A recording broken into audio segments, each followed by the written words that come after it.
Ici Marc Baudouin, bienvenue à ce 4e épisode de la Matapédia Autrement. Je vous rappelle que l'objectif est de vous faire découvrir des lieux plus ou moins connus de la Matapédia.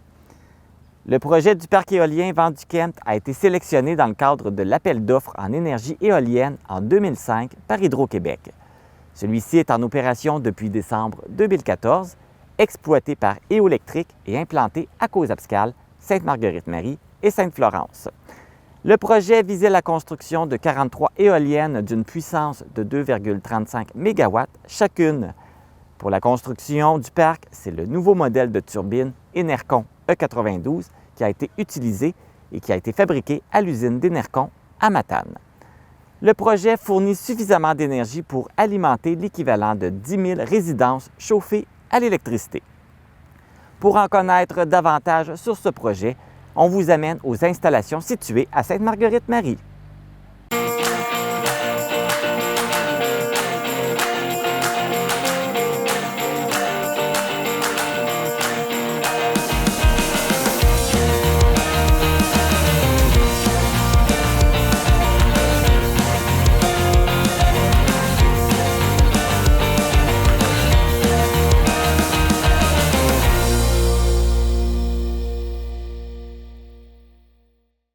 L'entreprise Vent du Kent a été créée en 2004 pour le développement du projet éolien du même nom, dont l'implantation a débuté en 2012.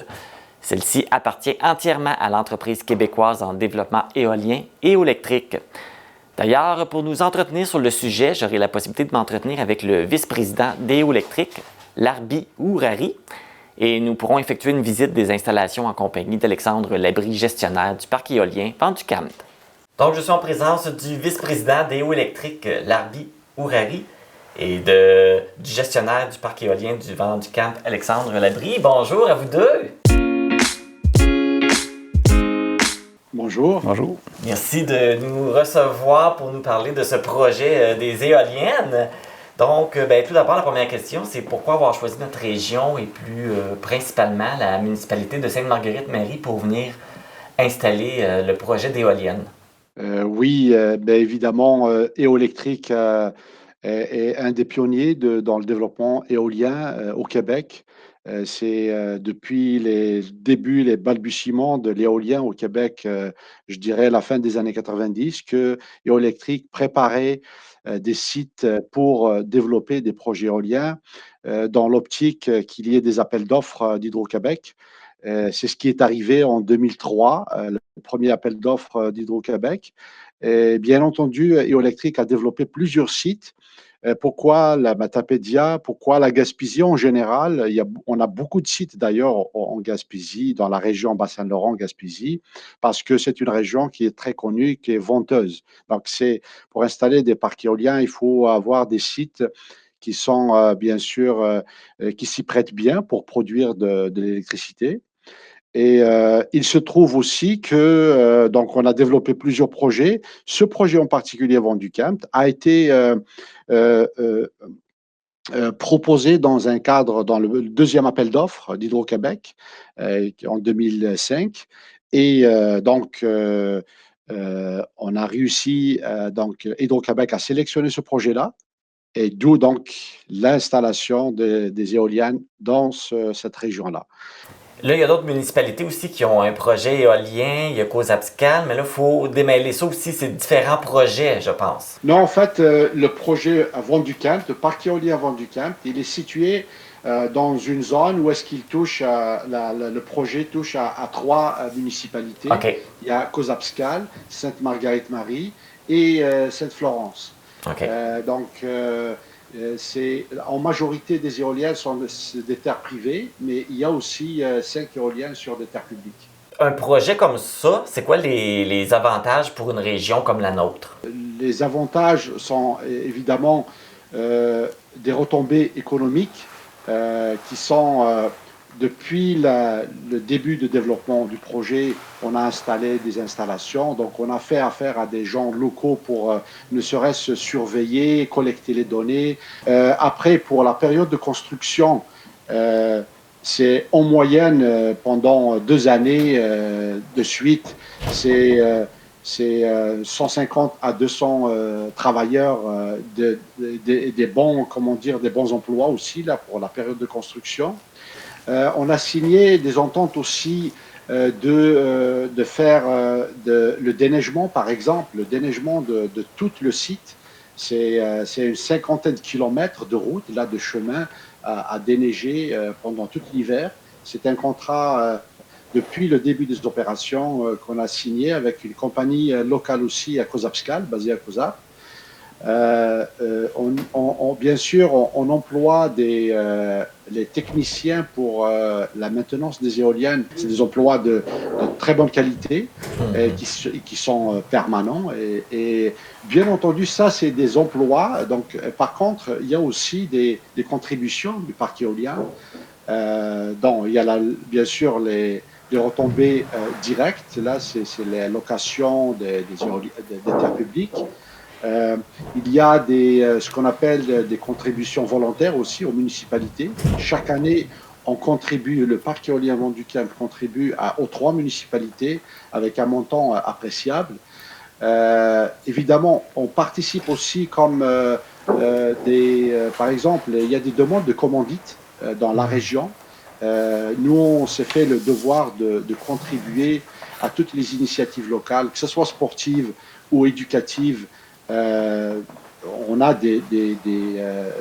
annuellement à peu près, on contribue volontairement à peu près 15 000 $ par an pour des initiatives, des demandes locales pour aider les jeunes, pour aider les associations sportives, pour des aides, des projets particuliers dans la région.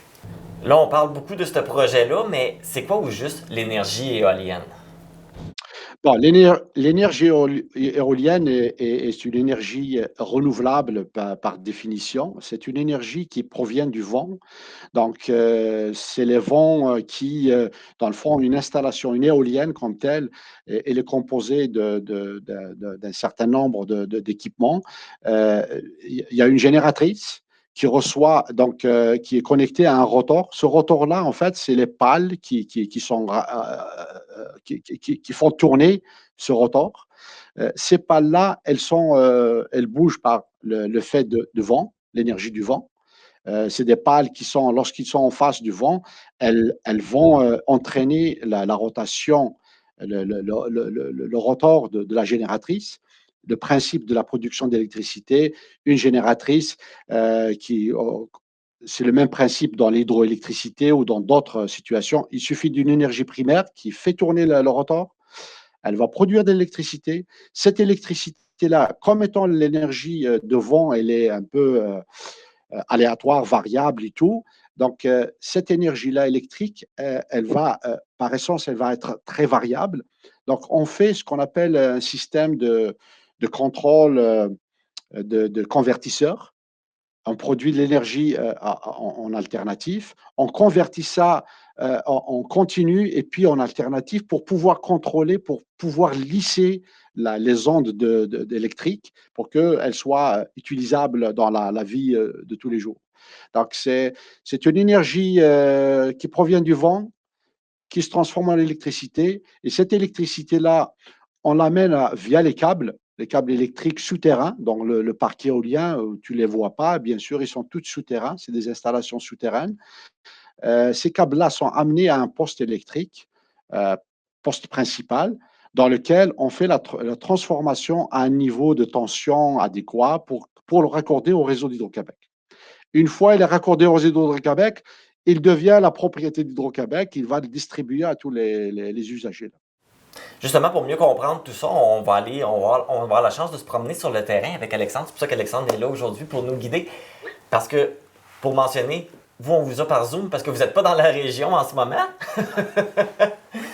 Fait on va aller faire un petit tour pour mieux imaginer justement ce que vous venez de nous expliquer. Puis on va discuter avec Alexandre aussi, là, voir un petit peu comment ça se passe. Puis on va pouvoir en discuter là, après. Là, Alexandre, ici, on est dans le parc éolien Vent du Camp. Ils vendent beaucoup. C'est une journée très venteuse. Alors, on est entouré d'éoliennes, c'est ici qui sont installées. Tout d'abord, on remarque que la base de l'éolienne est de couleur verte. Est-ce qu'il y a une raison pour ça? Oui, exactement. Dans le fond, le dégradé de couleur vert, c'est pour que ça se forme mieux dans la nature pour les animaux, les usagers. Puis c'est ça, c'est vraiment propre aux éoliennes Enercon. Pour pas que ça soit confondu ou... Exactement. OK. Et puis là, on est installé. C'est vaste, probablement pour que les éoliennes aient accès au vent. C'est pour ça que vous avez choisi ce secteur ici? Oui, c'est pour ça. Puis comme on voit autour d'éoliennes, c'est vaste aussi, c'est pour lors de la construction, pour que ce soit plus facile la manutention des composantes avec les grues, puis l'arrivée des composantes, parce que c'est quand même très imposant. Là. Ça a l'air pas si gros que ça quand ils sont debout et qu'on les regarde d'en bas, mais chaque composante, là, c'est assez impressionnant à voir. Là. Oui, c'est ça, quand on voit ça de loin, ça a l'air petit, mais quand on est à côté, c'est gigantesque. Là. Oui. Et est-ce qu'il doit y avoir des distances qui doivent être respectées entre chaque éolienne? Ça, c'est une stratégie plus pour l'efficacité des éoliennes pour les vents, pour pas qu'ils se fassent l'obstruction entre eux pour la turbulence des vents. Parce que quand le vent va frapper les pales de l'éolienne, il va y avoir une turbulence qui va se faire autour de ça. Fait que s'ils sont trop rapprochés l'une de l'autre ou en lignée, ça va nuire à la productivité des autres qui vont être en arrière. Là. OK. Fait qu'ici, on a un beau paysage. Ça fait beau de voir tout ça au loin. C'est un beau paysage. Oui, Et toi, ton rôle ici, c'est quoi? Moi, dans le fond, je suis gestionnaire des opérations sur site OK. pour le propriétaire des installations. Ça fait que mon mandat, c'est de m'occuper de la maintenance, du respect santé-sécurité, du respect des usagers privés, parce qu'on est principalement installé sur des terres privées. OK. Ça fait que mon rôle englobe un peu tout ça, là, autant du côté technique que du côté gestion. Là, tu me parles de terre privée, mais ça a été acheté par la compagnie ou... Non. OK. Dans le fond, ça a été implanté avec l'aide de la communauté. Puis on a fait la construction des installations. Puis chaque propriétaire sont encore propriétaires de leur OK. lot. OK. Fait que, mais c'est comme si vous occupez le secteur, Oui, vous avez une entente pour occuper ce secteur. Hey, mais c'est vraiment impressionnant. Là, on ne pourra pas aller faire de visite à l'intérieur, je pense, pour une question de sécurité. Oui, exactement, c'est ça, malheureusement, mais on peut les contempler de l'extérieur. Oui, tout à fait. On se laisse sur ces belles images. Là, ici, Alexandre, on est au centre de contrôle des éoliennes.